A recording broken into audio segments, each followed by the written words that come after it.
এই তীব্র রোদে আপনাদের জন্য একটা ভালো প্রোডাক্ট নিয়ে আসছি, এবং রোদে আসার কারণটা হচ্ছে এটা হচ্ছে একটা সোলার রিচার্জেবল ফ্যান। এই ফ্যানটা কিন্তু আপনারা দেখতে পাচ্ছেন যে এটা ক্যাপে হ্যাঙ্গিং করা যায়, শুধু ক্যাপে না, এটা যে কোনো জায়গায় হ্যাঙ্গিং করা যায়। আমি আপনাদেরকে প্রোডাক্টটা দেখাই।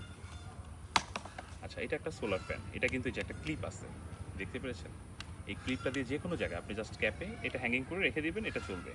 আচ্ছা, এটা কিন্তু দুইটাভাবেই চলে, রিচার্জেবলও চলে এবং সোলারও চলে। আর এই ফ্যানটার বাতাস কেমন হয় এটা আপনাদেরকে আমি একটা জিনিসে টেস্ট করে দেখাচ্ছি, জাস্ট একটু দেখবেন আমাদের সাথে। আচ্ছা, ফ্যানটা কিন্তু অলরেডি চলতেছে রিচার্জেবল। বাতাসটা কেমন দেখছেন? জাস্ট ঝড়ো বাতাসের মতো। এই জিনিসটা আমি যখন মুড অন করে দিব, এখন কিন্তু সোলারে চলছে। আচ্ছা, আমরা রোদ পাচ্ছি না, জাস্ট হ্যাঁ এখন রোদ আসছে, হ্যাঁ গিয়ে দেখতে পেয়েছেন এটা রোদে গেলে কীভাবে পারফরমেন্স করছে। মাশাআল্লাহ, এটা কিন্তু রোদেও ভালো পারফরমেন্স হচ্ছে। এটার কারণ হচ্ছে এটা প্যানেলটা বড়। আচ্ছা, আরও একটা জিনিস দেখাই আমি আপনাদেরকে। এই জিনিসটার প্যানেলটার সাথে এবং এটার যে রিচার্জেবল যখন চলবে তখন এটা কেমন বাতাস দিবে তার একটা আওয়াজ দেখায়, জাস্ট মনে হবে কি জেট বিমানের সাথে জেট বিমানের ইঞ্জিন চালু হয়েছে। আপনি কি আওয়াজটা পাচ্ছেন?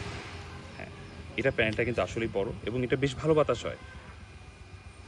আচ্ছা, এই প্রোডাক্টটা নিতে হলে আমাদের ট্রেন্ড স্টোর বিডি হোয়াটসঅ্যাপ নাম্বারে নক করুন। ধন্যবাদ।